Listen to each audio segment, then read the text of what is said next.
Hola a todo el mundo, soy Diego, soy escritor y bienvenidos a Crónicas de un Debray Anunciado. Hoy, en honor de Halloween, vamos a hablar en específico de tres géneros de diferente tipo de horror, bueno, tres videojuegos, porque me gusta hacer este tipo de comparativa, am, a un nivel medio de mello, que ese nivel se llama la transtextualidad de esto. ¿A qué me refiero con transtextualidad? Primero tengo que irme a mis notas de colegio porque Dios sabe, ya sabe que son muchos, ok. La transtextualidad es un término acuñado por Gerard Genet en sus pamplicestos. Si ya hablamos de esto vamos a recordarlo. Se explica cómo todo lo que pone el texto en relación con otros textos, es decir, cómo se relaciona un escrito, cómo se relaciona un producto, una historia con otras historias. Y hasta cierto punto consigo misma. Son Janet nos presenta cinco tipos de transexualidad que en un orden en específico es la hipertextualidad, metatextualidad, paratextualidad, intertextualidad y architextualidad. Siento que me está faltando uno. Ya dije el hipertexto, ¿verdad? Sí, ya dije el hipertexto. Uf, ¿cómo es el hipertexto? Vamos a iniciar. ¿Qué es el hipertexto? El hipertexto es Es difícil de de explicar en el sentido de que una vez que lo empiece a narrar cómo es la hipertextualidad se van a dar cuenta de lo que es y por qué a mí me cuesta trabajo explicarlo de manera sencilla. Es La hipertextualidad habla de la relación que tiene el texto con el hipotexto o el género que le precede o del género del que es parte. Es decir, este es un es lo que no funciona en un vacío, es lo que del texto no funciona por sí solo. Por ejemplo, de los tres cosas que vamos a hablar, Alan Wake, el hipertexto de Alan Wake es Stephen King, es Twin Peaks, The Controllers, de SCP Foundation y The Bridge Trilogy, creo que así se llama.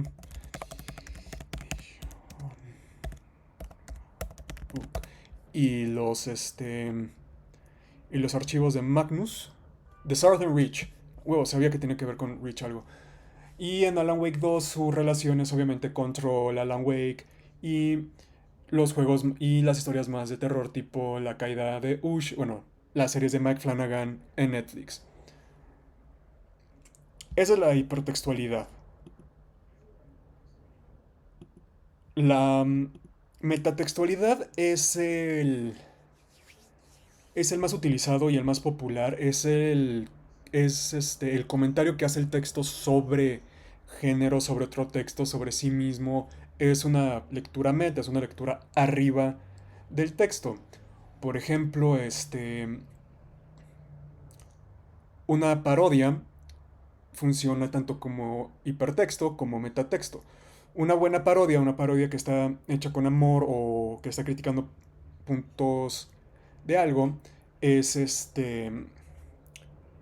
pues esta funciona a base de relación del hipotexto del texto que le precedió. Por ejemplo, vamos a agarrar Cabin in the Woods, una película de horror, parodia a los slasher, a los slasher o en general a las películas de horror como las entendemos, que de monstruos, que de zombies, que de demonios, que de cultos, todo le hace parodia. Por sí misma funciona como historia, pero el hipertexto le da una riqueza cuando sabes a qué tipo de película le están haciendo referencia. Y el comentario meta que está haciendo la película sobre esto es que nosotros, la audiencia, somos estos dioses o estos monstruos a los que les tienen que ofrecer sacrificios para que nosotros permitamos que el mundo siga o se haga una secuela o que nos guste o que se pase al olvido. El comentario metatextual es que los dioses a los que la compañía en Cabin in the Woods les están haciendo los sacrificios somos nosotros. Y cuando una de esas películas no cumple nuestras expectativas, pues destruimos ese mundo, la destruimos en crítica y la mandamos a la batichingada. La paratextualidad es posiblemente la más fácil de explicar para mí, porque está el texto, está el corpus del texto, es decir, la historia en sí. La historia en sí tiene un título, tiene una portada, tiene anotaciones, puede tener comentarios, puede tener críticas, todo eso es el paratexto, es lo que es a lo que se va, a lo que rodea al texto. Es la más fácil de explicar, es todo lo que rodea al texto fuera del texto. La intertextualidad es la relación que ese texto tiene con otros, ya sea contemporáneo o anterior. Y se pueden empezar a preguntar cuál es la diferencia entre intertextualidad e hipertextualidad. Hipertextualidad es la relación ante el género, es ante el texto más en general. Por ejemplo, podemos hablar que los ciclos de la época mítica, cada obra es distinta, cada obra tiene una relación hipertextual con el género de la épica, o con ese ciclo de la épica o ese ciclo narrativo. La intertextualidad es más en específico, es cuando habla de una obra en específica, son referencias, son alusiones, son citas, son plagios, todo eso es una relación intertextual. Y la architextualidad es la presencia del género o la relación que tiene el texto al pertenecer a cierto género. Es decir, la architextualidad es las expectativas que se le pone a un género por ser, o más bien a un texto por ser parte de ese género. Es decir, si vas a ver una nueva película de terror, pues, o vas a leer una nueva historia de terror, o jugar un nuevo videojuego de terror, pues las expectativas son de que vas a tener pocos recursos, de que va a haber sustos, de que es muy posible que vaya a ser a ciertas dificultades complicado, que se van a enfocar en X cosa. Como por ejemplo, estuvimos hablando de juegos pasados. Si vas a jugar uno de Silent Hill, sabes que en su relación arquitectual con el género de terror psicológico, de que posiblemente los monstruos van a ser representaciones de la psique del principal, que posiblemente la historia va a terminar va a ser trágica, que gracias a Silent Hill 2 el protagonista está ocultando un gran secreto del cual se siente muy, muy culpable y es lo que lo lleva al pueblo, etcétera, etcétera, etcétera. Ahora bien, un texto, una historia, no funciona por sí sola. Todas estas teorías, esta transtextualidad de Genet se aplica en todos los libros a todos los niveles. Porque así es la naturaleza, es nosotros, cuando leemos o cuando jugamos algo, vamos a cotejarlo o compararlo con las cosas que a nosotros nos gustan, que nosotros conocemos, con nuestros propios bagajes, con si la portada nos mintió, si el título funciona, el título de X capítulo si nos emociona o no, etc, etc, etc. Y esto que era de que una vez lo mencionamos, y si lo mencionamos lo quiero recalcar, una historia es más que solo una trama. Una historia es el tema, una historia es el tono, una historia son los personajes, una historia es la caracterización, una historia es la narrativa, una historia sí incluye la trama, porque la trama es lo que nos lleva a punto A, punto B, punto B a punto C. Tengo tres granotes, y de punto C a punto D. Pero una trama no es una historia. Y comentario al margen, mucha crítica actual en TikTok, en YouTube, en lo que quieras, en lo único que se quejan o en lo único que se fijan es en la trama. Así que por eso que sus CinemaSins y todos esos canales no están haciendo una crítica, están nada más yéndose por la trama. Y una trama no es una historia, solo enfocarte en una trama le va a perder mucho encanto, le va a perder 5/6 de todo lo que es una historia. Ahora bien, ¿por qué quiero hablar de Alan Wake, Control y Alan Wake 2? Es el universo compartido hasta cierto punto de los juegos de Remedy. Son Alan Wake, Control y Alan Wake 2. Son dos juegos de terror y un juego de acción con dejos de terror. Aunque Alan Wake 1 también es considerado más bien como de acción con dejos, con ciertos dejos de terror. Y de esa trilogía sin... Y hasta cierto punto Quantum Break, pero Quantum Break no lo cuento porque a mí no me gusta y no sé, lo dejaron morir muy rápido porque sí, no fue buen juego. Pero lo que sucede en Alan Wake afecta a Control. Lo que pasa en Control, se refleja un poco en Alan Wake 2. Y quiero hablar de estas relaciones transnarrativas que existen entre estas tres obras. Antes que nada, voy a ir por mi agua porque que se me olvidó. Ahora no van a haber termos, van a haber botella, posiblemente. Ahorita vuelvo porque para que no se me seque la garganta.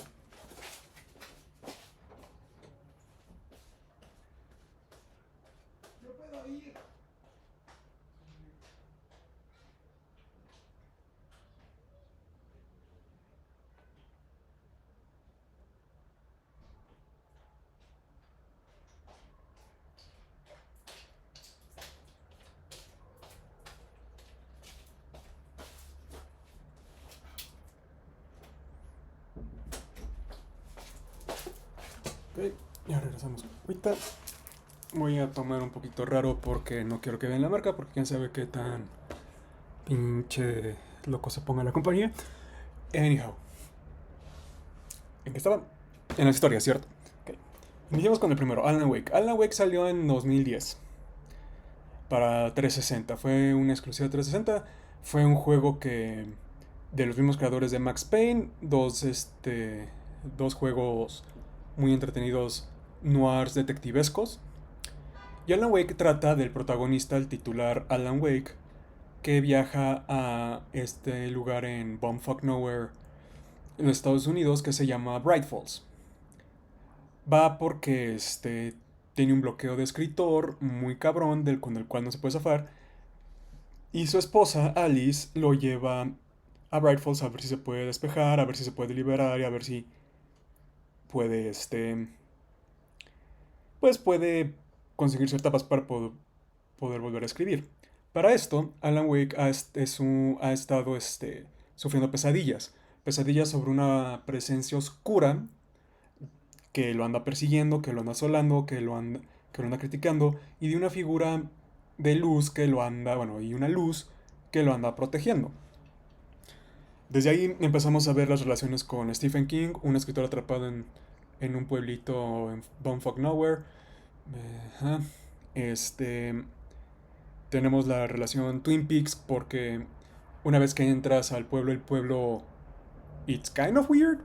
No es es surreal, hay dejos muy surreales que se van presentando a lo largo de todo el juego. Hay personajes que son muy out there, muy locos, como en Twin Peaks. Hay referencias muy claras a Twin Peaks que no las quiero narrar, son más patentes en el segundo juego. Pero ahí estamos, y una vez que, como el juego inicia con una cita de Stephen King, más o menos sabes por dónde va a ir la cosa, que es un escritor que posiblemente se va a enfrentar demonios o cosas que están relacionadas con su historia, porque a Stephen King le encanta hacer eso. Y como es en Twin Peaks, posiblemente va a girar alrededor de un asesinato. O, sigamos, ahí vamos a ver cómo, no plagia, sino es, una carta de amor. Entonces, llegan a Bright Falls, Alice y Alan. Están en una. Llegan al Oh Dear Diner, donde consiguen donde Alan consigue las llaves de su lugar y la dirección de una mujer que está en la oscuridad y que es muy fucking creepy y que Alan, aunque le da mucho creepy, lo obedece. Salen del Oh Dear Diner, donde también conocen a tres personajes que son relativamente importantes, que son Rose, una fanática de Alan Wake, Odin y Thor Anderson, los viejos dioses de Asgard, que son un grupo de rock de los 80 que ya están viejitos y retirados. Una vez que se salen, Carl Stocky es el que les renta la propiedad en la que se van a quedar. Sale y le intenta gritar al coche que se fue sin las llaves. Llegan a la cabaña en el lago. El lago se llama Cauldron Lake. Ahí estamos empezando a tener relaciones e hipotextuales porque Cauldron Lake es el... Pues están dando las imágenes de una bruja, de que ahí hay algo malo. La bruja que ya la vimos, que es la mujer en esta presencia oscura, que es la que le da las llaves. Y en esa cabina, Alan Wake se da cuenta que su esposa lo trajo ahí en recomendación de un disque terapeuta para que pueda romper su bloqueo.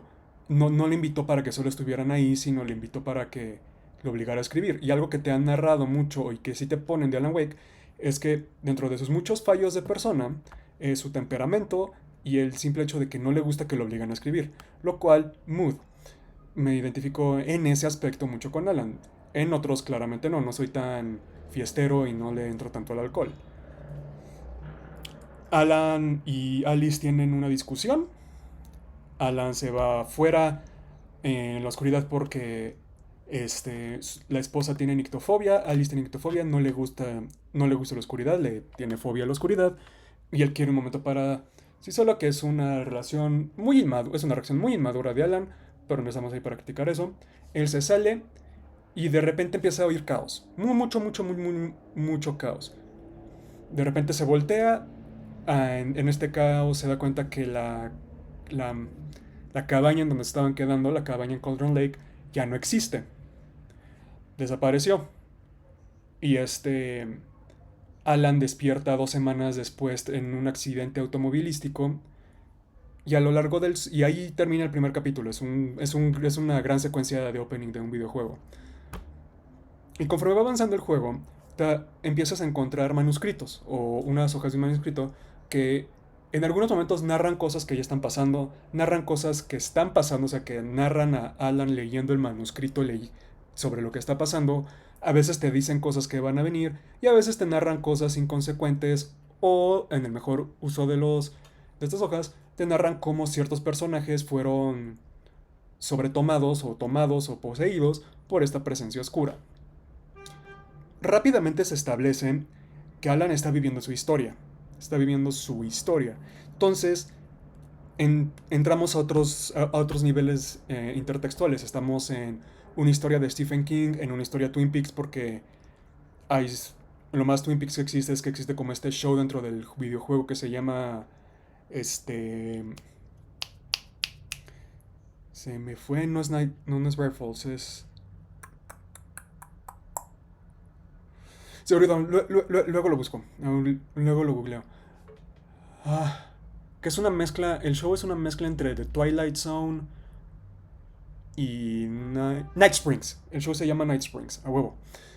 Y es lo más Twin Peaks porque hacen referencia a la situación en particular que está viviendo Alan a cierta manera y haciéndole comentario metatextual al propio juego.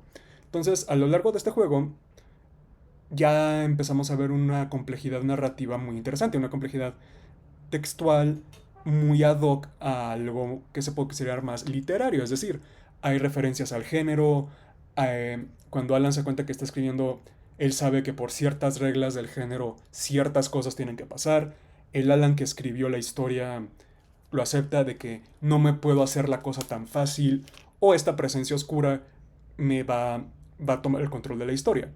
¿Por qué? Porque rápidamente nos damos cuenta que la presencia oscura utiliza la creatividad para manifestarse.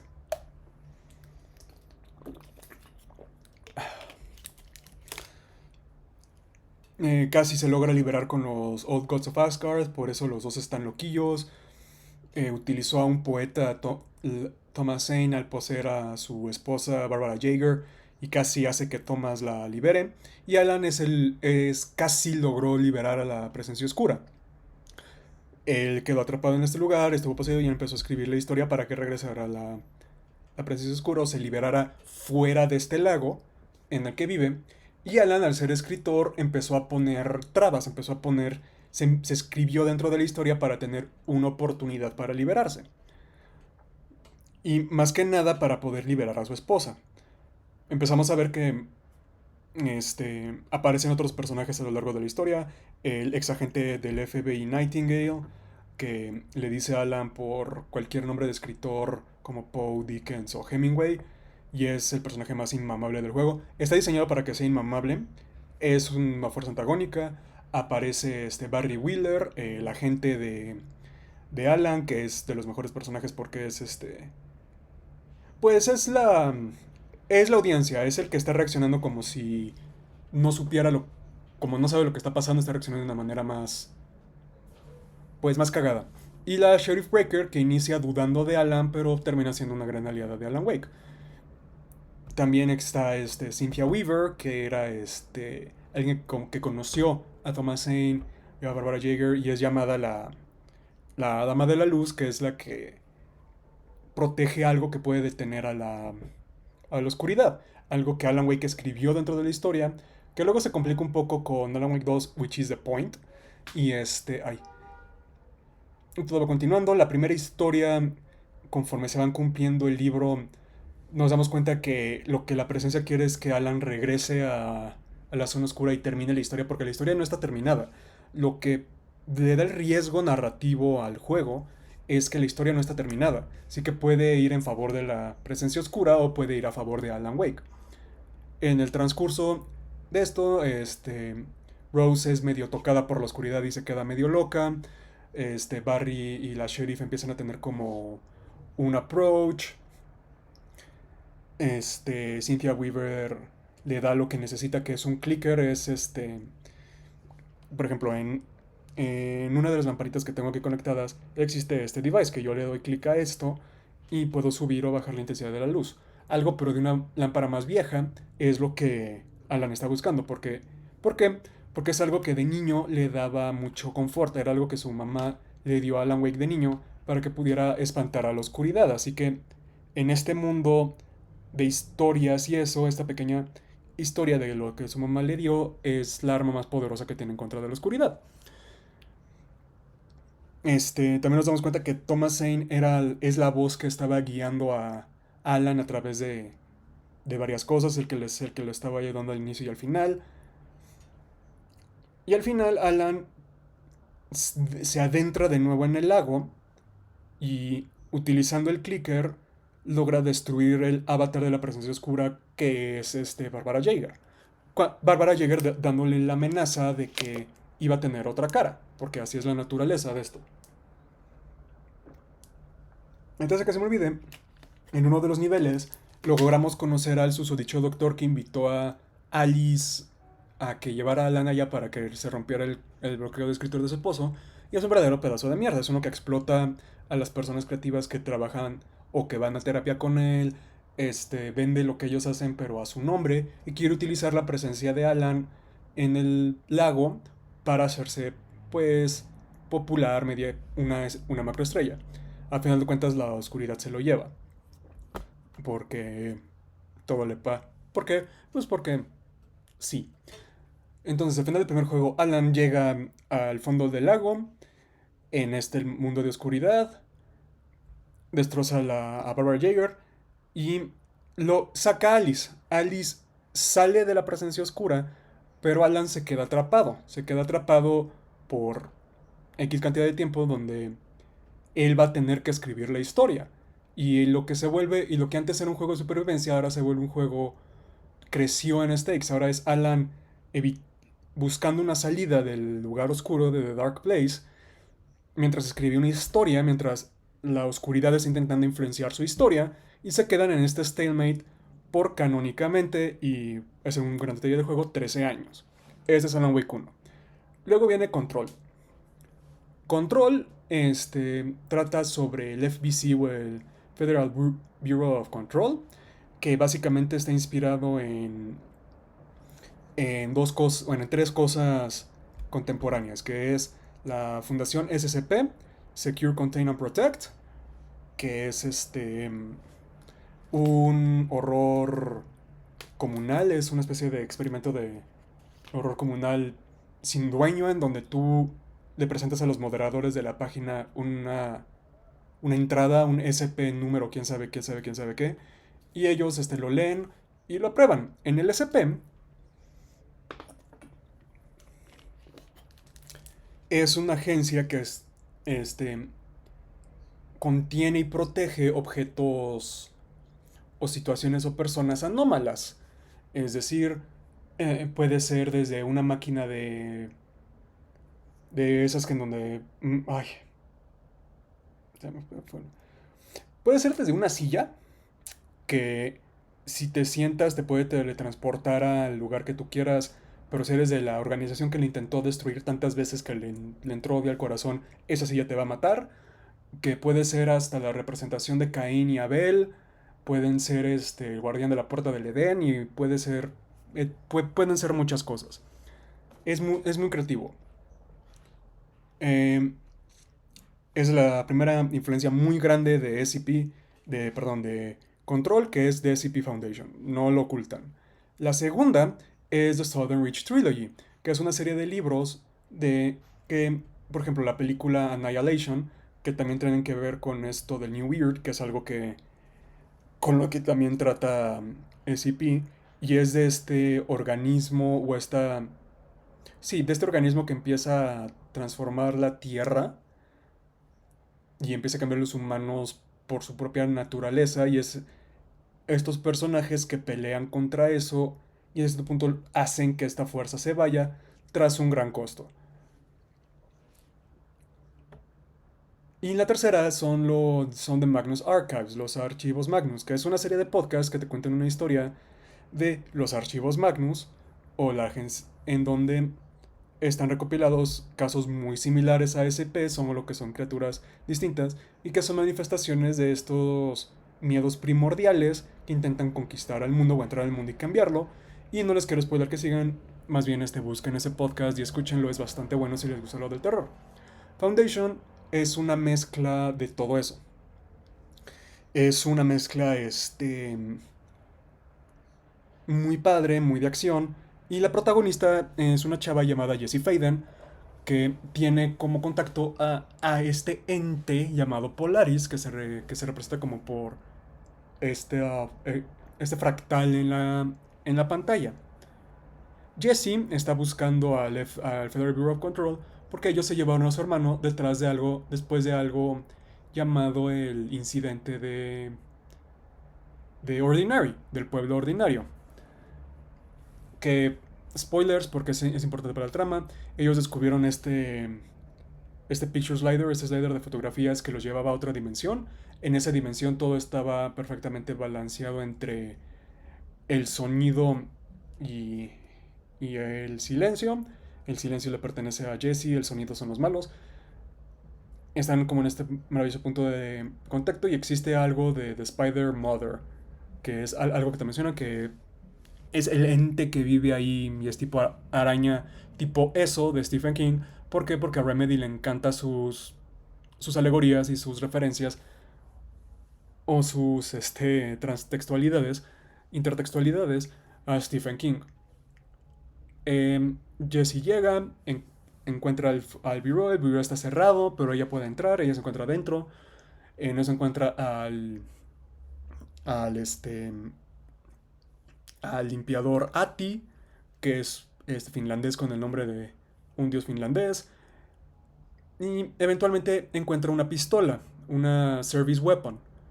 Es una arma que la conecta al plano astral donde se encuentra la mesa directiva, que es un triángulo invertido, una pirámide invertida que hablan muy cagado, como con tres significados al mismo tiempo, pero todos forman una oración. Y ella es la nueva directora. Al agarrar la pistola y que la pistola no la mató, ella se vuelve la nueva directora del Federal Bureau of Control. Y ella tiene que detener la invasión de esta fuerza que se llama The His. O ella le pone The His. Y como el tiempo existe de una manera no lineal en la casa en el, de hojas que es el Buró de Control Federal, pues ella ya es la nueva directora, ya tiene portraits, ya tiene todo el mundo ya la ubica como la nueva directora, etcétera. A lo largo del juego, pues estamos deteniendo de His a otros efectos paranormales, o parutilitarianos, como ellos le dicen. Estamos narrando de los OOP o los UPs, que son los Objects of Power. Están los AWE, que son los Alter World Events, que son los eventos que alteran la realidad o alteran al mundo, causados por un objeto de poder. Todo eso, y por los que están poniendo atención, AWE también son hacen referencia a Alan Wake. Que curiosamente Alan Wake, un comentario metatextual o hipotextual o lo que quieran, es sus iniciales Awake, es awake, es despierto, es el que está peleando, es el que está atrapado en una pesadilla y es el que tiene que despertar, awake. Entonces Jesse encuentra a su hermano que está completamente poseído por el His, se da cuenta, se entera que el director pasado a ella fue la que permitió que entrara el His porque fue poseído por el His. No sabemos qué es Ati, si tiene un objeto de poder o es literalmente un dios finlandés, porque Odín y Thor de Alan Wake, pues te dicen que igual sí son los verdaderos Odín y Thor. Y ya sí logra detener la invasión del His, logra salvar todo, pero dentro de eso se hacen referencias a el evento de Bright Falls, a un evento parutilitariano muy grande, que es que los llevaron a monitorear a Liz Wake, a a Barry Wheeler, a los Old Gods of Asgard, a todo ese pueblo, porque es algo que sucedió muy grande que de repente se solucionó sin la intervención del Buró Federal de Control. Conforme van pasando las expansiones, te encuentran un poco más de The Oldest House, la casa más antigua, que es en donde está el Buró Federal. Y luego llegamos a el que trata directamente con Alan Wake. Se me olvidó avisar que Alan Wake, que una vez que él se quedó, Thomas Zane le dice que se iba a crear un avatar de él. Ese avatar no tiene un nombre, se llama Mr. Scratch. Y en American Nightmare te das cuenta que este Scratch es todo lo negativo de Alan Wake llevado a un exceso. Es un avatar violento, homicida, egocéntrico, que lo único que quiere es que sea alabado. Y tiene mucho control dentro de la presencia oscura. Es un avatar de la presencia oscura, lo cual complica la de por sí ya precaria. Voy a aprender algo. Ya aprendí algo. La ya precaria situación de Alan con una sanidad cada vez pues menor por la tortura psicológica que le está haciendo el lugar oscuro. En el evento de Alan Wake, AWE Alan Wake Event, que es en donde ya oficialmente se cruzan las líneas narrativas entre Control y Alan Wake, haciéndolos un mundo conectado, no simplemente una referencia, sino ya que la historia de uno afecta a otro, se revela que es muy probable que Alan Wake, en sus poderes como parutilitario, creó todo el FBC, todos los Alter World Events, todos los Objects of Power, todos los directores, a Jesse, al hermano, al His, a todo eso, para él crear una heroína que lo pudiera rescatar. O conforme vamos a ver en la secuela, que él manipuló los eventos que ya estaban en camino para que él estuviera, para que él fuera rescatado. Él empezó a escribir, a modificar una historia para que su historia pudiera cambiar. Por fin eliminamos al Dr. Hartman, que es el disque psiquiatra. Y al final de Control, esta Jesse Faden va a investigar sobre Alan Wake, poniéndote muy en mente de que eventualmente va a haber un crossover oficial entre Control y Alan Wake. Lo cual nos lleva a Alan Wake 2. Spoilers. En Alan Wake 2 juegas como dos personajes, Saga Anderson y Alan Wake. Saga Anderson es una policía del FBI que termina involucrada en la historia de Alan Wake junto con un personaje con el mismo nombre, misma cara y misma actitud que un personaje que escribió Alan Wake dentro del mundo. Y Alan Wake que cada vez pues está más loco y está intentando escapar de Mr. Scratch y de la presencia oscura. Pero lo interesante es que en Alan Wake 2 ya está muy abierto y hacen referencias de que el Buró Federal de Control ya tiene presencia en Bright Falls. No muchas, simplemente están monitoreando porque, pues, los eventos paranormales que suceden en Bright Falls suelen ser contenidos sin necesidad del Buró Federal. Así que nada más están monitoreándolos para ver cuándo se empieza a salir de control. Y yo me imagino para que envíen a Jesse y que Jesse, pues, pueda entrar y sacar a Alan. Lo están monitoreando. Y es lo que estoy diciendo de la intertextualidad de entre estos tres juegos. Lo que inició con Alan Wake se vio reflejado en Control.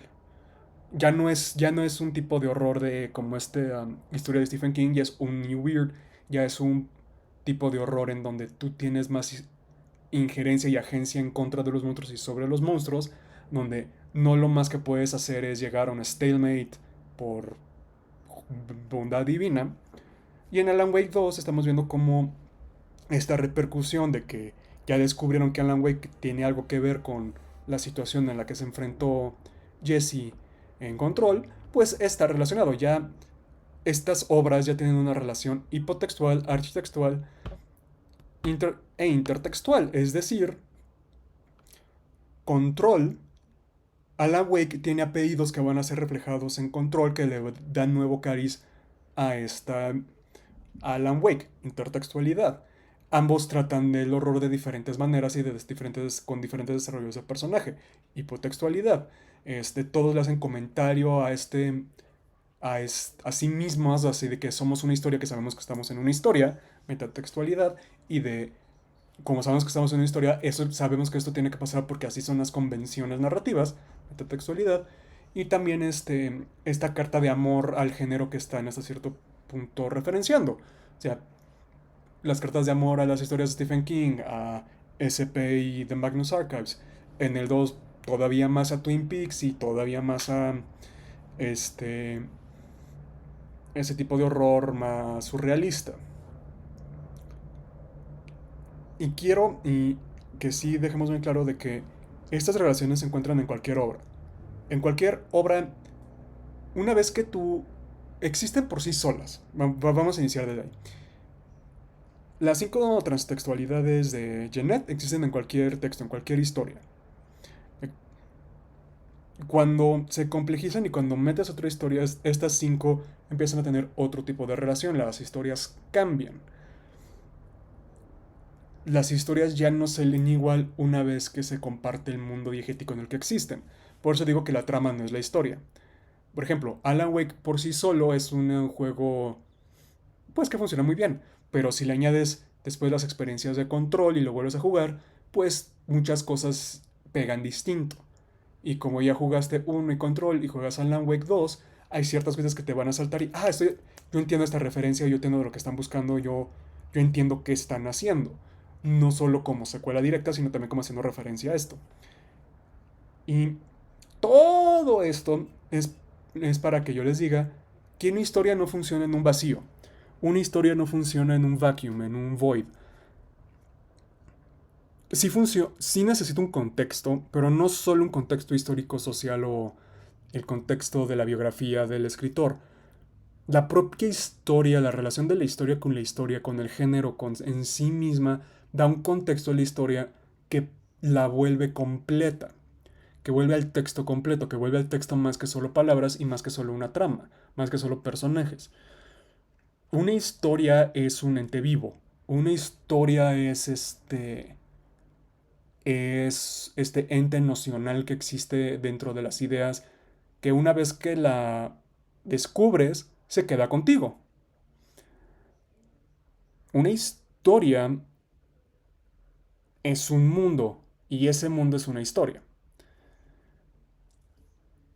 Por eso es complicado hacer una buena historia, por eso es complicado hacer algo bueno, por eso cuando un influencer saca su libro es malo, porque no está, porque no, porque los que intentan vender esa historia no la están intentando vender como una historia, como la historia en sí, sino como algo que le pertenece a alguien, están vendiendo a alguien que creó algo.